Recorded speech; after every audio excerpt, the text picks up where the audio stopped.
Good morning. My name is Mahmoud Gattereteli. I'm a senior fellow at Central Asia-Caucasus Institute at American Foreign Policy Council. Good morning and good afternoon and good evening, depending where you are. We today, with our two speakers, the chairman of our institute, Dr. Fred Starr, and the director of the institute, Dr. Svante Cornell, we'll be discussing interesting developments in Central Asia.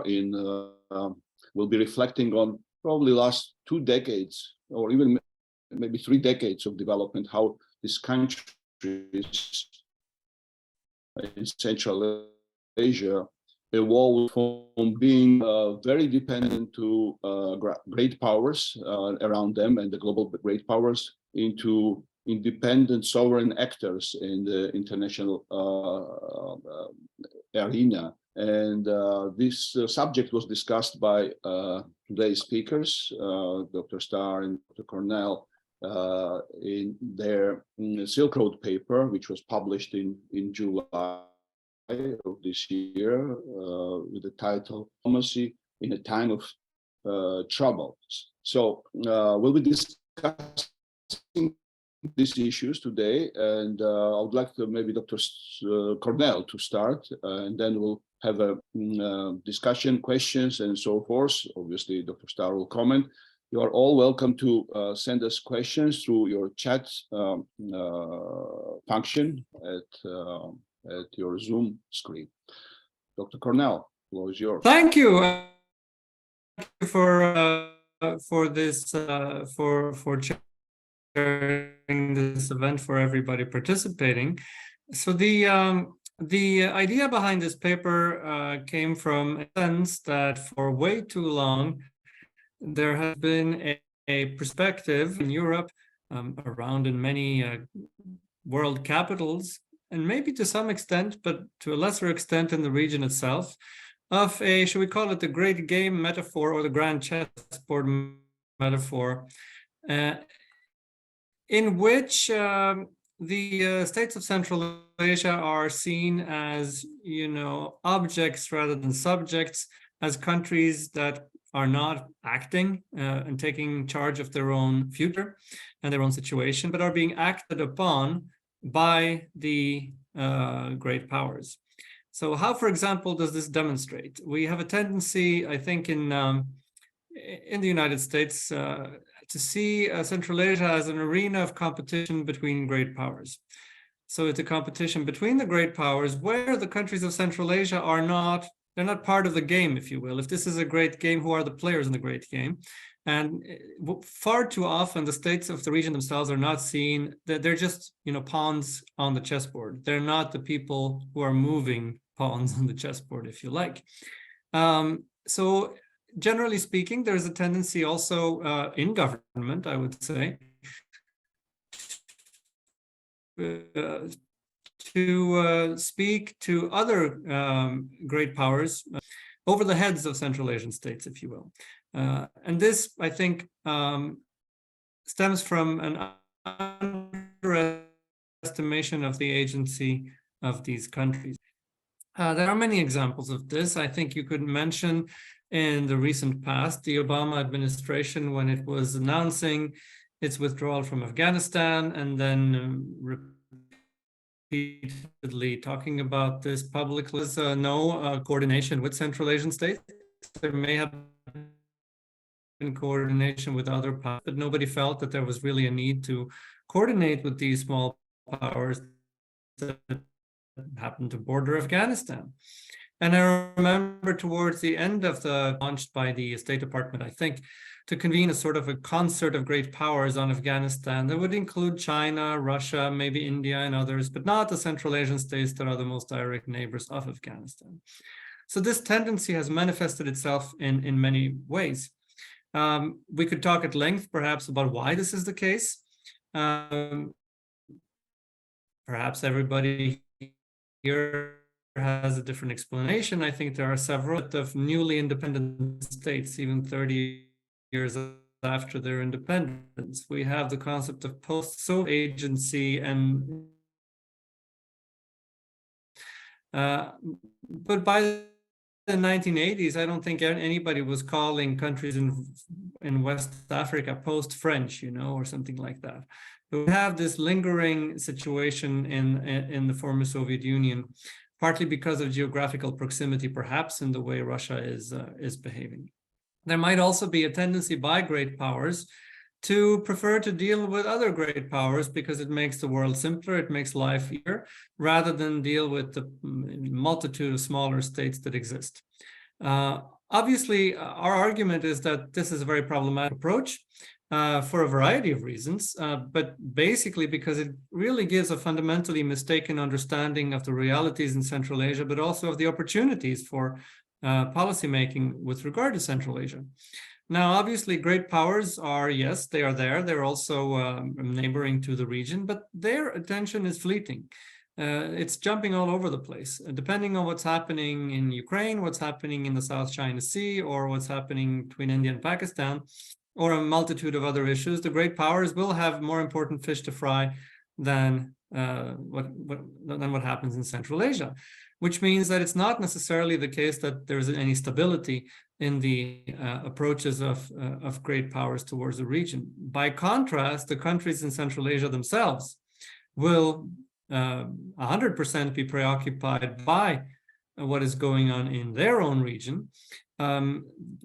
Countries like Kazakhstan and Uzbekistan in the past decade have made it very clear by developing their foreign policy concepts in which they all put a priority to Central Asia as a region rather than reaching outside of the region for whatever reason. This obviously brings us to the next point, which is that Central Asian states aren't, if they ever were, and there is an argument to be made that in the early 1990s, they were to some extent pawns, but I think even that could be disputed. But definitely today, we have had 3 decades of serious state building and the emergence of quite sophisticated strategic thinking on the part of leaders across this region. We also have the emergence of a much more serious effort of cooperation between Central Asian states that doesn't involve other powers. It's not within the framework of either Shanghai Cooperation or, Eurasian Union or anything like that. It's very much defined as Central Asian, where we have the emergence of mid-sized powers, Kazakhstan and Uzbekistan, who also are very attentive to the perspectives of the smaller neighbors and definitely want to make sure the smaller neighbors are on board in all these efforts of this regional cooperation. Yet, followers of our institute's work would know we have been arguing for this for a long time. But still, the countries of the region are increasingly capable of defining their individual programs. So the question then is, what are the implications of this? I think there are many implications, and I hope we can develop them with the audience in this discussion. The most obvious one, I think, is that there has always been an effort by great powers, particularly the big neighbor to the north, of dividing and conquer. That has worked in the past, but we see it working less now than it did in the past. Not for lack of trying, but definitely they're dividing Central Asian states against each other is.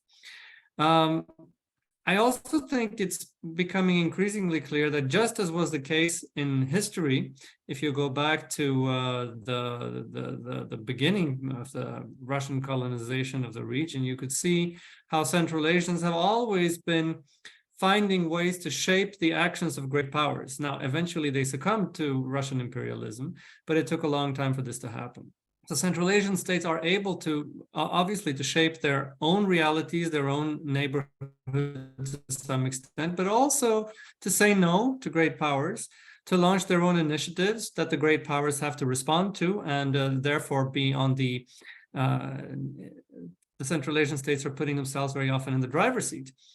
So in a way, they're not passive victims, as the grand chessboard or great game theory would have it. They're very much actors in spite of the size differential, the landlocked nature of their economies, and so forth. From where we sit in the United States and in Europe, it's also clear that Western states have not internalized this reality in their foreign policies. Because what does this actually mean, that you have agency in Central Asia? it means that you have potential partners, much more serious partners than what Western policy today would acknowledge. Particularly because you have mid-sized states that are seeking to maximize their independence, maximize their freedom of maneuver vis-a-vis the great powers surrounding them. This exactly corresponds to the US and European interests in maintaining an open geopolitical environment in Central Asia.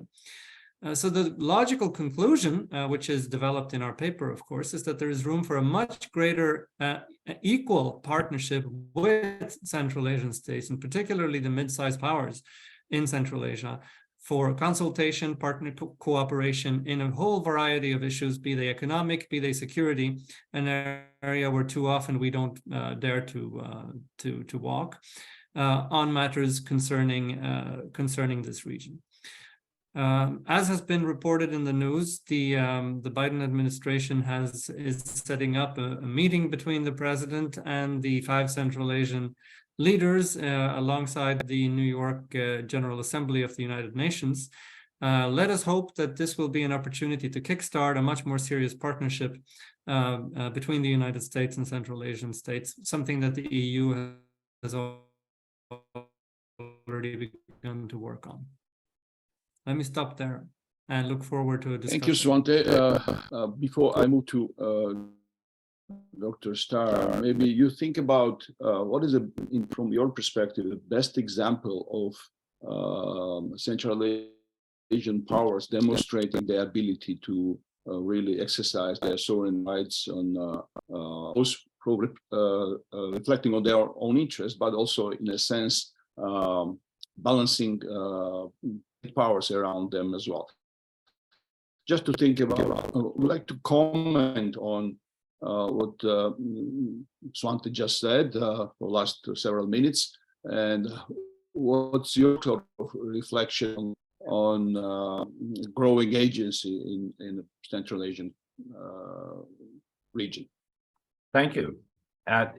In most respects, what we just heard about from Dr. Cornell is a very natural and understandable process. There's nothing absolutely unique about it. On the contrary, this is what happens when new states appear on the map, and they have to claim their position under the sunlight.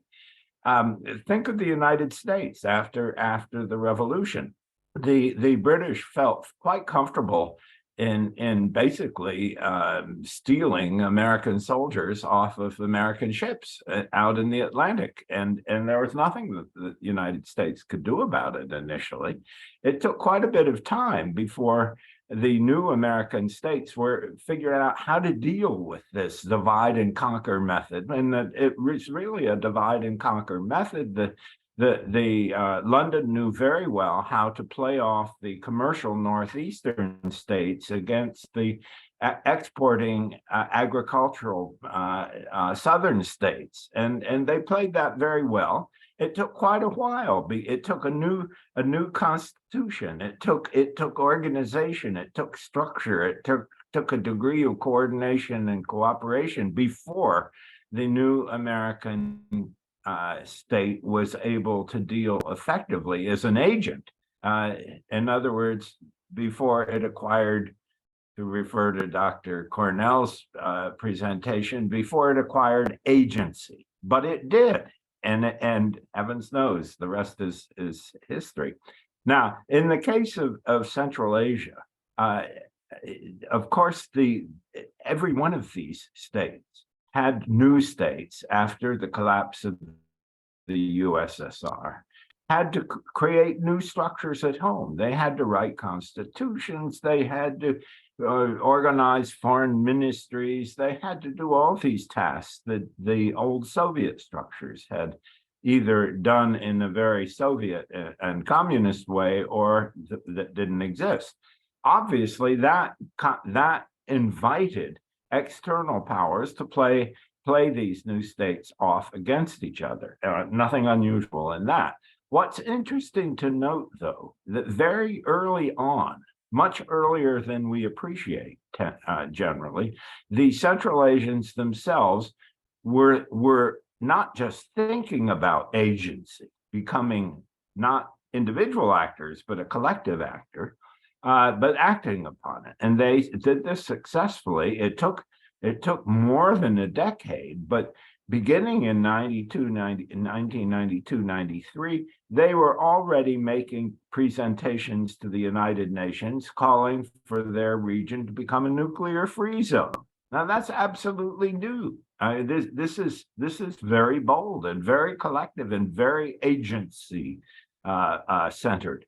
Well, it took a long time for them to come up with the internal coordination that was necessary to advance this cause, and then successfully to pursue it in the United Nations. But they did, and there you are. And then again, we forget a remarkable history that occurred in the 1990s when the Central Asians created a Central Asia Economic Union. This was very bold indeed, and it was so successful.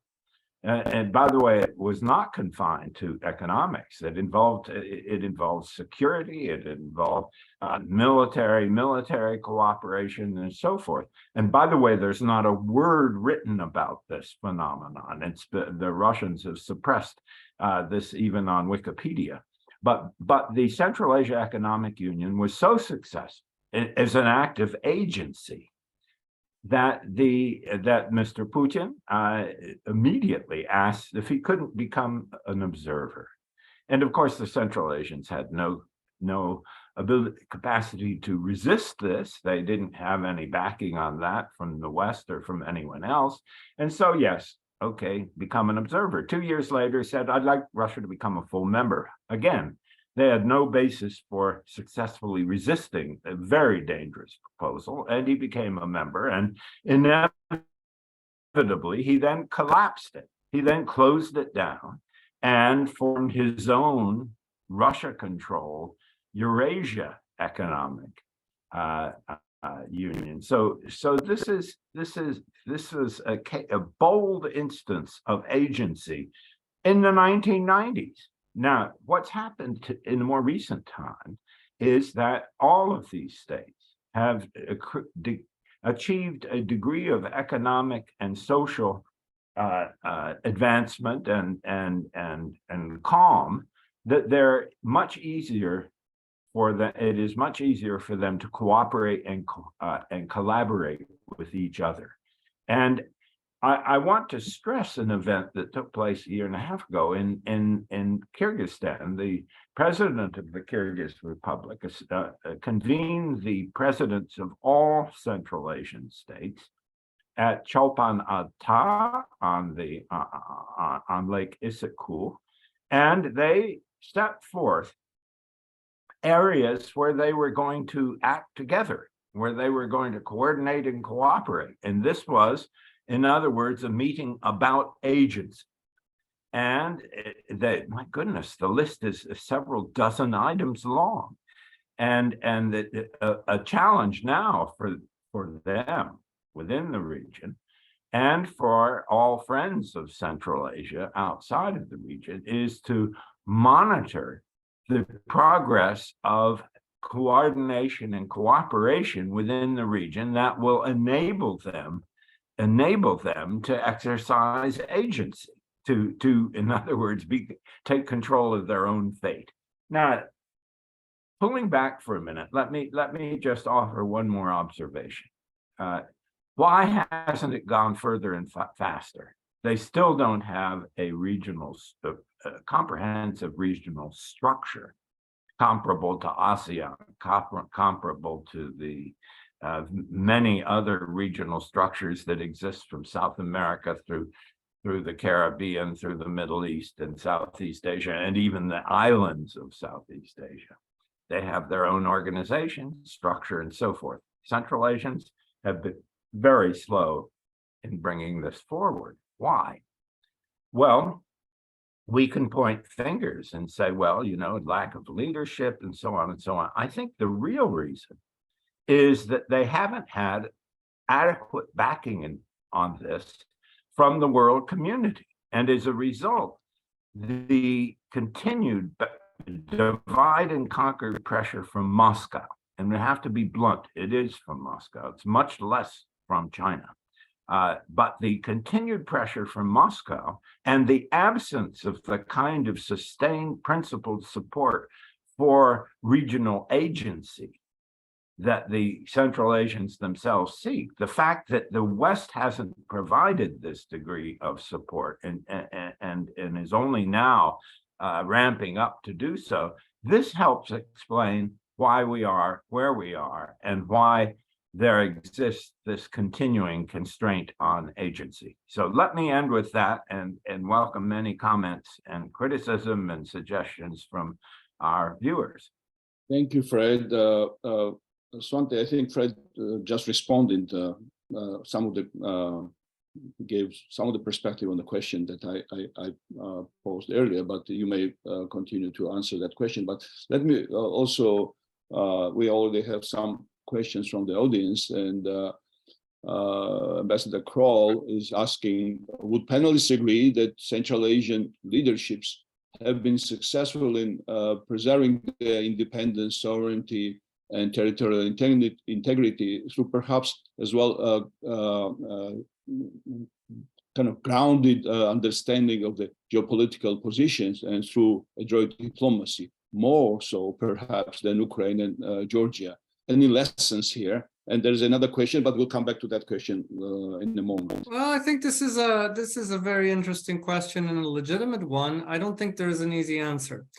You could hear this. You could hear this in Central Asia. You could hear this elsewhere. This idea that the Ukrainians and the Georgians have been, somewhat reckless, somewhat careless, and that by doing so they have not been cognizant of the threat coming from Russia,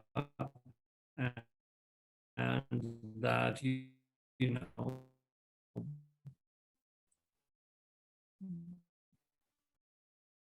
what's been going on in Central Asia is something. If the Ukrainians and Georgians had been more careful. Now, I'm skeptical to this view. I think I do understand where it's coming from, but I think there are two factors. Is that the Central Asian states are not Orthodox Christian, nor are they Slavic. Georgia, of course, is not Slavic, but it is. I don't think it's a coincidence that Russia has, in the only countries it has invaded are two other Christian, not necessarily have a direct impact upon Russian domestic stability or regime security for Mr. Putin and his acolytes. What happens in Georgia and Ukraine definitely does, because there was a sense in Moscow that whatever happens taken as inspiration for forces in Russia that would like to see a different form of rule, which brings us to another point, which is that societies in Ukraine and Georgia are less, should we say, easily managed than the one. There is a proximity to Europe. There is a historical and cultural connection to European society, also means to European forms of governance, which means that as much as somebody called Yanukovych would have tried to control Ukraine, it proved not possible. So the reality is that society in Ukraine and in society in Georgia has been much more, should we say, unruly. And the problem is that the Russian imperial, what does it mean if a country if a country is independent, it means that it's responsive to the demands of the citizens, not just to the case of Ukraine and Georgia. The proximity to Europe has meant that there has been both a realistic, to some extent realistic, at least increasingly realistic option for these countries to join European institutions. The leaderships of these countries, or to deny these demands from the population. Even in Georgia, we see how Mr. Ivanishvili, who is by no means interested in joining European institutions for his own personal reasons, he can't say so publicly. He pretends to be wanting to join European institutions while, of course, doing the exact opposite. Well, let's see how long that works. The point I'm trying to make is that Central Asia is different in this regard because there is not the same prospect of European proximity to Europe and to European integration and European forms of government, which of course Russia sees as an enormous threat to its not only to its foreign policy interests, but to its own regime security. I think those are the reasons that you've seen, much more so than any purported recklessness on the part of Ukrainians and Georgians. After all, the only thing Ukrainians and Georgians have wanted is to be left alone by the Russians. Now, if your argument is that, well, then you have to accept a certain degree of Russian interference in your internal affairs in order not to get invaded, I think then we're on a kind of slippery slope in that form of argument. And maybe one additional point there, that there was also understanding in those two countries that the West was welcoming this desire of these countries to be more independent and more sovereign. And there was a kind of expectation that the West would respond like it responded to the desire of Baltic states and some others in the process. We have one question, maybe Fred, to you, and if you want to comment on what Svante just said on previous question, but the question is about how to help Central Asian elites not to see themselves as pawns, but rather advocate for themselves. And elites there tend to describe themselves as small countries and what seems subjecting themselves to become followers rather than leaders. But I think your entire point is that this is not the case, but please. Well, there is that tendency, absolutely, and it's quite understandable. It's very practical. What the West needs to do is to play a serious role in the very clever and practical tactics that the Central Asians themselves have devised. I think I refer to the way to keep Russia under control is to balance them with China. And then later, a few years later, he said, well, you got to keep both of them under control by balancing them with America and Europe. Well, that's fine as long as the Americans and Europeans play the role assigned to them by the way, all the countries play having a more active and supportive policy that takes into account the region, not just playing off one country against each other and grading them on their degree of democratization or whatever test approach that is serious and sustained is what enables the local elites, including the business people, including the political people, in their coordination and cooperation, not integration, by the way. You don't hear about that. They want to retain their recently gained sovereignty, but they want to build a second second story on this building, and that's what we should support, not by getting involved in this construction of it ourselves, but by being a serious presence in their diplomatic life so that they can play off the balances among all the major powers and thereby assert their agency. The question by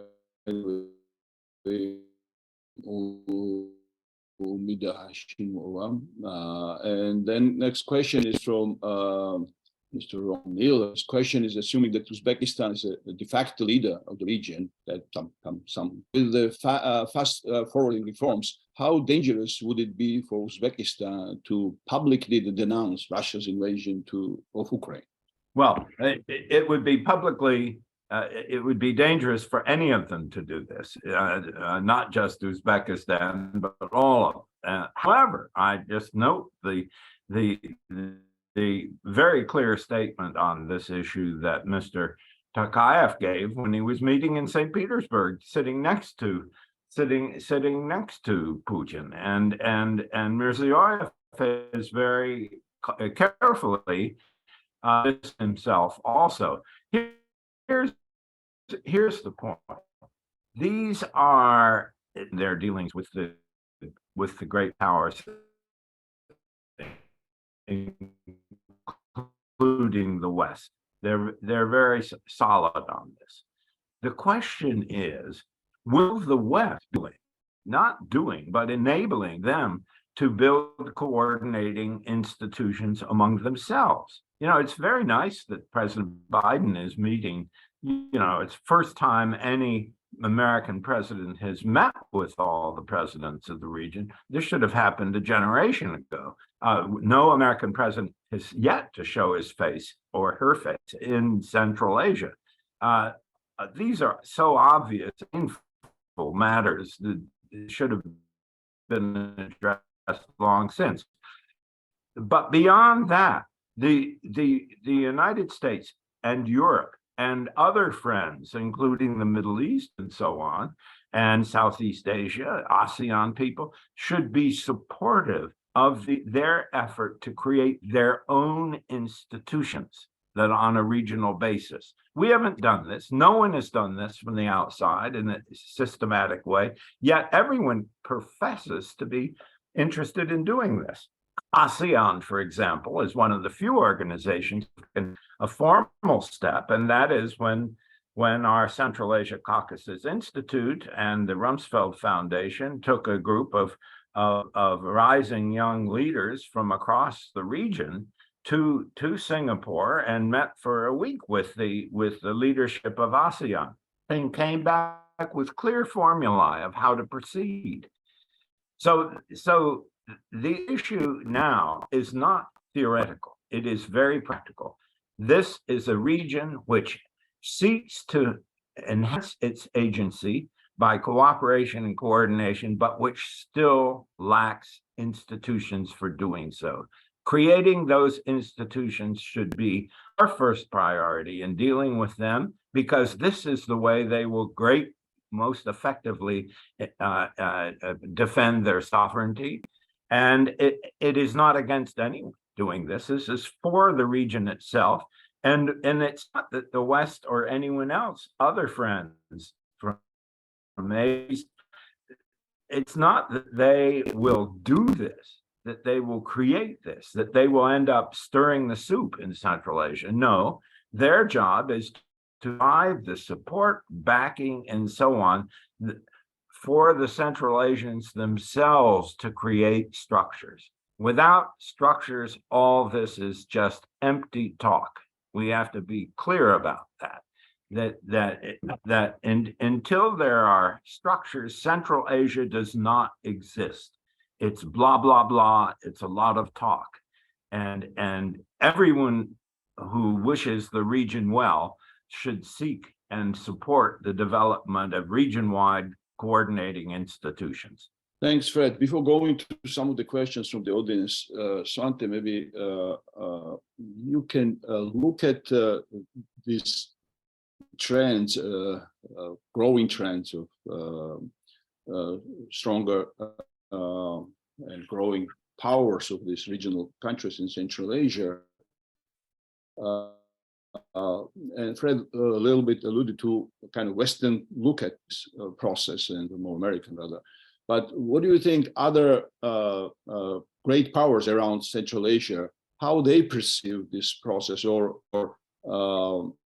how they, in your opinion, would react in a growing power, or even the creation of the institutionalized sort of Central Asia as Fred was describing? What do you expect from those powers from North and East and South? Frankly, I think the answer could change over time, particularly with the regard to China's perspective. But at this point in time, to the institutionalization of Central Asian cooperation, and that's of course Russia. I think the Chinese, there might be different voices in China on this, but I think the Chinese, like many other powers, see the benefit of having a single counterpart, if you will, to speak to instead, remember Kissinger's old question, if I want to call Europe, who do I call? What's the telephone number, you know? And the same thing here, I think for foreign powers that are dealing with this region, I think they might see the benefits of having separate countries, especially from the Chinese point of view, that they could play out against each other. On the other hand, in the Chinese case, I think there is much more of an interest in, first of all, economic development and economic diplomacy than the Russians have. And secondly, there is also a much more important attention given to Central Asian stability, because China sees that as a priority, whereas Russia doesn't really. For Russia, controlled instability is very often preferable to a stable situation, meaning priorities. So from that point of view, I think, and if you look at other parts of the world, you see this, that there is, for example, there was just this summer a first summit between the Gulf Cooperation Council and the Central Asian leadership. From whether it's in the Middle East, whether it's in countries like India, Japan, Korea, obviously the EU and the United States, I think people see the benefits, both for Central Asia and for themselves, of a more cooperative, structured Central Asian region. I think really Russia is the only one to stand out in this regard. Can I add a comment about the emerging region? That is this, that everyone asks, well, who's the leader? Who's the boss? Well, they have a very interesting and deep, ancient cultural ties among themselves. They know each other far, far better than outsiders know them. And it's very interesting in the so-called Silk Road era, which was, 1,000, 2,000 years in which they were key traders. And by the way, their main link was with India, not with China, but that's an aside. During that era, they worked out areas of cooperation and coordination so they could handle things as diverse as security along the road. Who protects you when you're caravan out in the middle of nowhere? Well, they had this all worked out. How about insurance? Who covers the insurance? How do you make the financial transfers to cover insurance? They had all this stuff worked out. So for all their differences, nomads, Persia versus settled people, Persianate cultures versus Turkic cultures, and in spite of all that, they were virtuosos at coordination and cooperation. They didn't have formal institutions, and so there's a certain proclivity today to say, well, let's do it practically. Let's not create big institutions. I think that's a mistake, and they have to go beyond that. They have to create the institutions. Now, what about leadership? And one of our viewers correctly raises this issue. Now, here again, they've shown a surprising degree of sophistication. The key issue here is that Uzbekistan and Kazakhstan, clearly the economic and if you will, geopolitical leaders, the most powerful states in the region, they have entered into a real alliance. This is a real comprehensive partnership, and it includes intelligence, includes everything. Now, along those lines, it's very clear that the Uzbeks, because they don't share a common border with Russia, are in a better position to take formal leadership than are the Kazakhs with their huge and constant and complicated interactions along that border.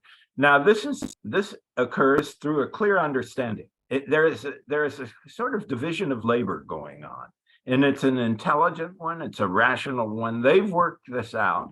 The other countries, I mean, Kyrgyzstan, economically and in many ways, relatively weaker than the others, along with Tajikistan. Kyrgyzstan, the new president, Japarov, has had a meeting of all 5 presidents in Kyrgyzstan and plans to have a second one, in which the subject, as I mentioned earlier, was regional coordination, cooperation, and institutional ties. So there is a degree of mutual understanding here, which has been greatly underestimated in the West and elsewhere.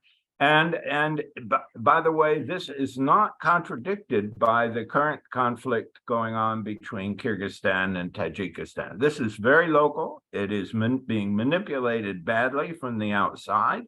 I think it's a soluble problem. It is not a game changer for regionalization or the creation of regional-wide institutions.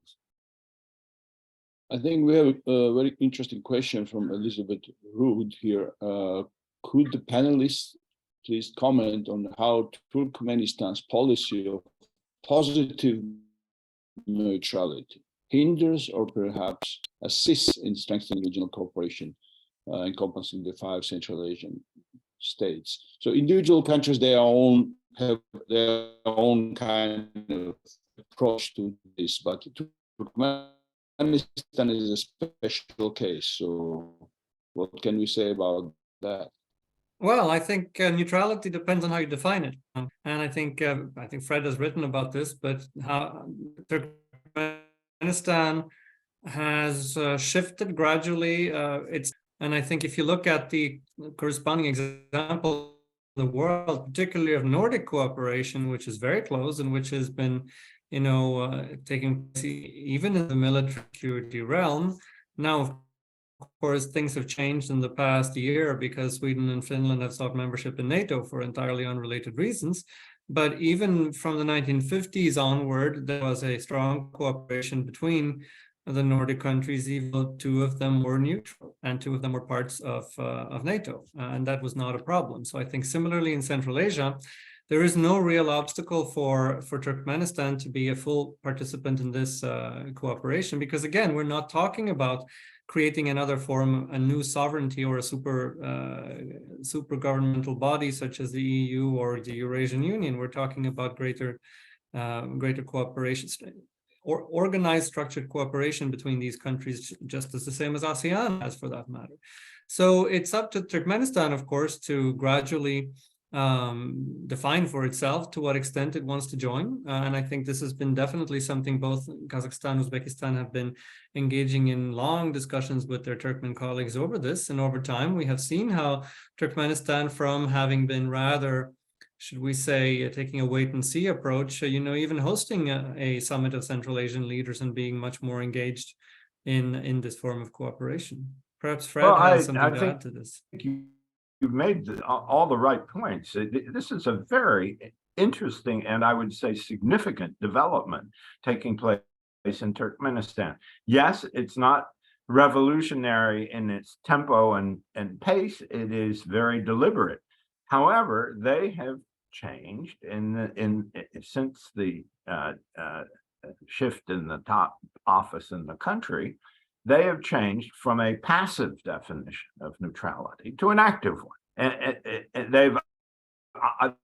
they've identified key areas where their neutrality permits them and even enables them to engage actively. And of course, transportation is the top of the list.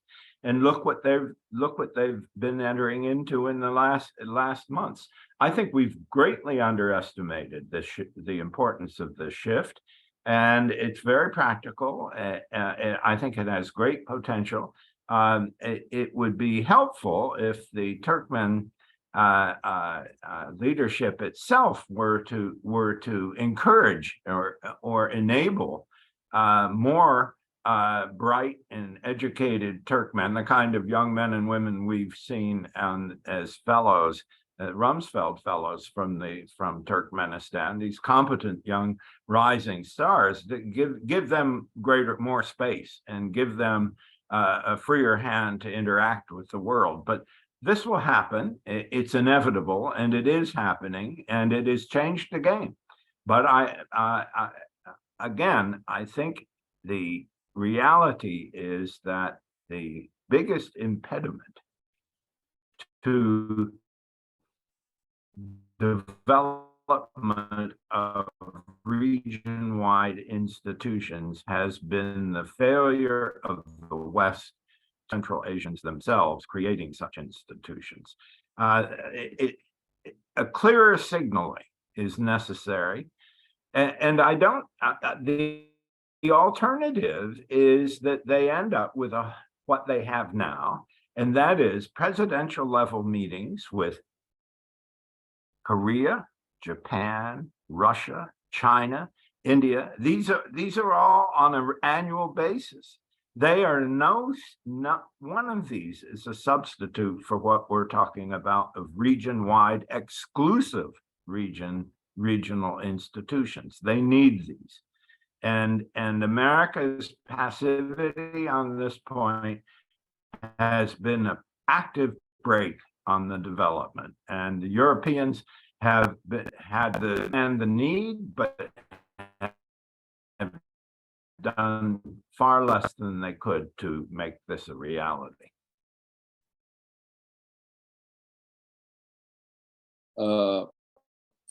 Talking about America's passivity, and here's the kind of follow-up question from Ambassador Paul. 3 things would you advise to President Biden to raise the of the Central Asian countries? So what are the Let me offer a couple, and first I'd say we have to meet regularly at a presidential level, and with the forthcoming elections, and I'm not a spring chicken, and therefore I may send my vice president, but with a very senior group of politicians, administrators, and business at a very, very top level delegation to visit all 5 countries. That's the first thing that should come out of the meeting. The second thing that should come out of the meeting is that the United States should very clearly say, we want permanent institutions for our interaction, for the C5+1. There's no office for that today. There are people who have responsibility for it. There's no regular office. Why not have an office within the region and maybe move it around? The third thing that would be very, very pertinent for this meeting would be in the area of information and communication. The entire information space of Central Asia and the Caucasus is still dominated by Russia and the Russian language. This is changing. The internet is changing it dramatically, of course, but not for everyone. Why shouldn't the United States at such a meeting say, we want to work out with you an English language region-wide information agency? It's easily done. We have the competence. They have the competence to do it. It could be done in a way that isn't against anyone, but which provides really authoritative and fair information to a region that doesn't have it now, and which focuses on regional information. These are just a few of the possibilities that this meeting presents. I'm sure the Central Asians themselves will be making other proposals. Perhaps they're even sympathetic to some of those that I've just listed. But the main thing is that the United States shift from passive to active in its dealing with this region as a region and not as 5 separate countries. Svante, you want to comment on that? Maybe I'll also point about 3 other questions that we have, and we're kind of getting closer to the end of the hour.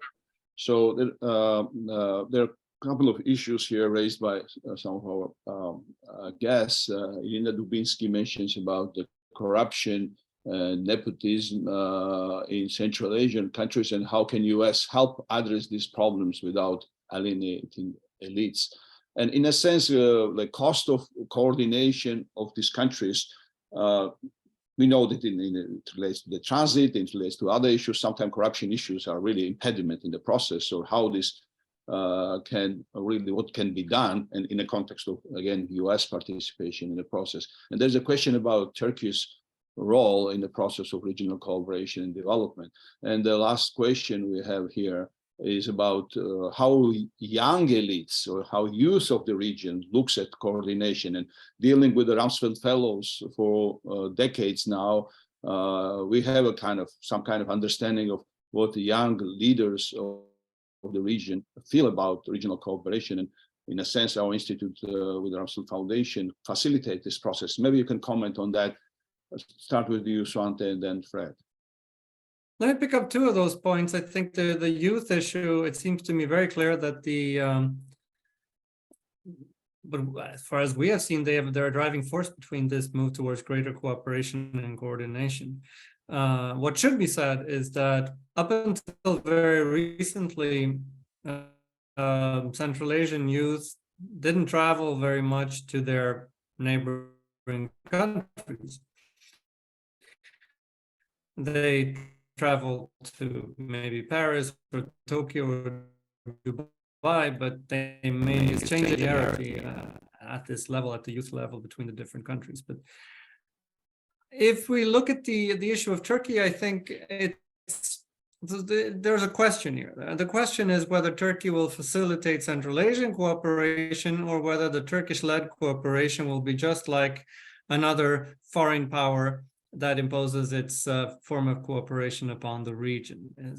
China with SCO, Russia with all the different institutions they have.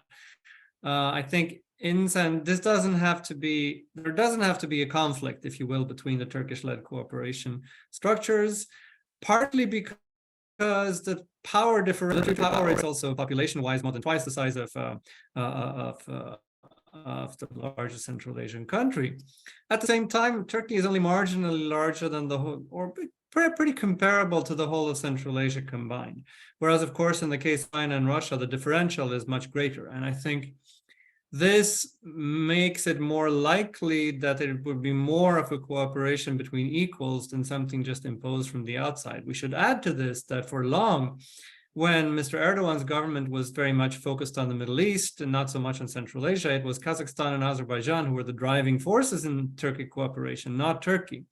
So from that perspective, I think there is much more of a potential for an equal cooperation that doesn't have to be an impediment to Central Asian cooperation. But it remains to be seen whether this will be the case. So if you go back 20, 30 years ago, there was obviously a tendency in Turkey to see cooperation with Turkey as the natural form of cooperation for the region, to the exclusion of other forms of cooperation. That may not necessarily be the case. Let me comment on two issues. One, which is high on our list of priorities, and the other is high on the Central Asians list of priorities, each being ignored by the other. The one on our list is of course sanctions. It is absolutely objectionable that massive shipments of strategic material to Russia in defiance of sanctions. This is very difficult for the countries themselves to control. Needless to say, there are issues of corruption involved, but there are also very difficult management issues involved. I think the best way to engage this is not for the United States to give up or weaken its commitment to these important sanctions, but to engage with the Central Asians a longer-term view of the future. Russia is going to be changing fundamentally, and we should be thinking ahead. We should be engaging with the Central Asians as to what kind of relationships might be possible. In other words, let's start the process of looking beyond the sanctions, which we haven't done today. On the other side, all the Central Asians are committed to engaging with Afghanistan, because they all know that for 3,000 years, Afghanistan has been not a neighbor to Central Asia, but a part of it, an integral part of it. And by the way, if you add its population to that, the rest of Central Asia, you have a much, much bigger region. Now, interesting here, the Central Asians as a group are opening doors in Afghanistan to test the waters. They're not formally recognizing, but they are exchanging senior level officials short of ambassadorship who are functioning like ambassadors. They're testing the water. Now, again, this is valuable. This is valuable and potentially very useful to the United States. They have eyes and ears on the ground. Their experience should be very significant to Washington as it figures out what is going to happen in its future relationships with Afghanistan. Afghanistan is not going to go away. The Central Asians know that. The Central Asians are actively engaged, yet so far the United States has not engaged Central Asia on the issue of Afghanistan. So you have issues that both sides would like to pursue much more actively than they are, and there are various reasons they haven't done so. I think both deserve and warrant serious attention.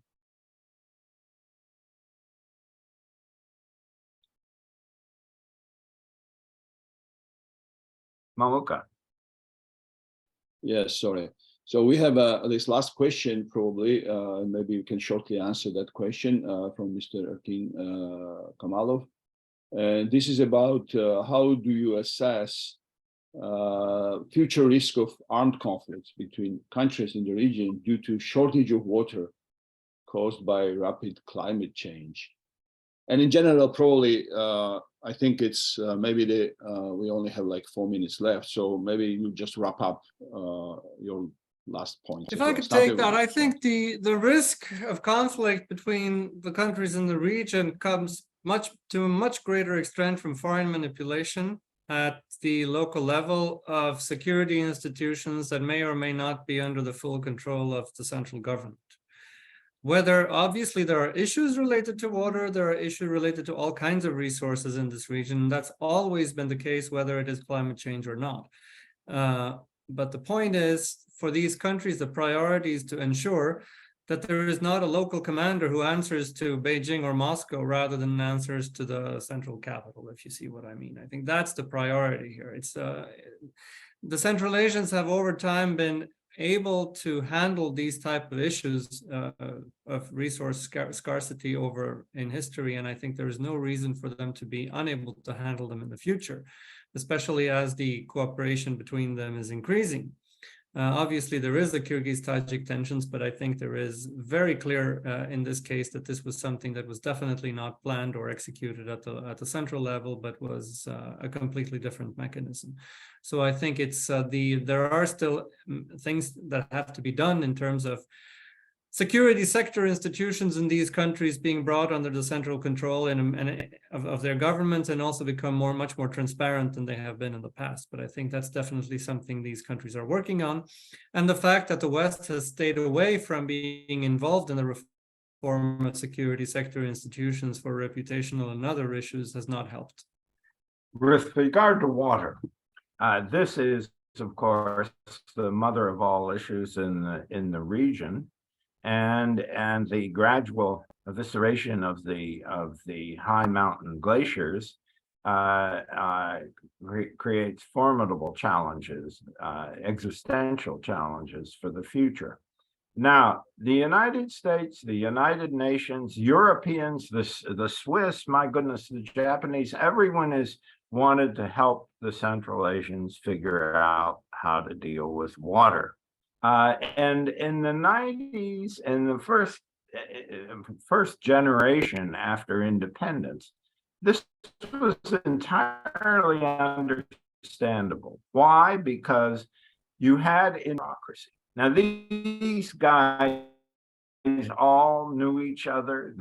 They were a mafia of career civil servants who knew exactly how they did things and weren't prepared to change. And so all these well-intentioned outsiders would come in, hold their big conferences, and bump up against these troglodytes from the Soviet area in each country, and nothing came up. Well, now younger men and women across the region who are much more sophisticated, not only on water and hydraulic issues, but also on economic issues and on agricultural issues. There's a broader competence across the region, and therefore I am really quite confident in their ability to sort these things out. I think the world community can play a supportive role, but it should no longer come in as the UN and other agencies tried repeatedly to do for 20 years, to come in and sort of set up their own structures for addressing. This is an area of the gravest concern, yet it's one in which I think genuine progress has been made on the ground, and outside well-wishers should recognize this and support it. Positive kind of vision for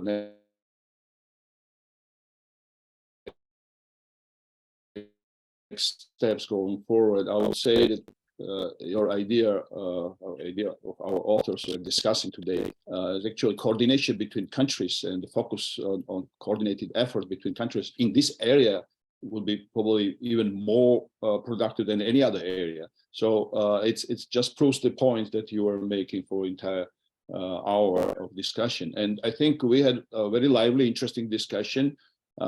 We cannot exhaust all the issues in discussions like that. I just advise everybody to go back and read the agency. I mean, stepping up to the agency challenge, Central Asia diplomacy in the times of trouble, paper published by Dr. Starr and Dr. Cornell in July, Silk Road paper. And with that, we have to end this conversation. Thank you everybody for participating, and we are looking forward to our next discussions and next forums.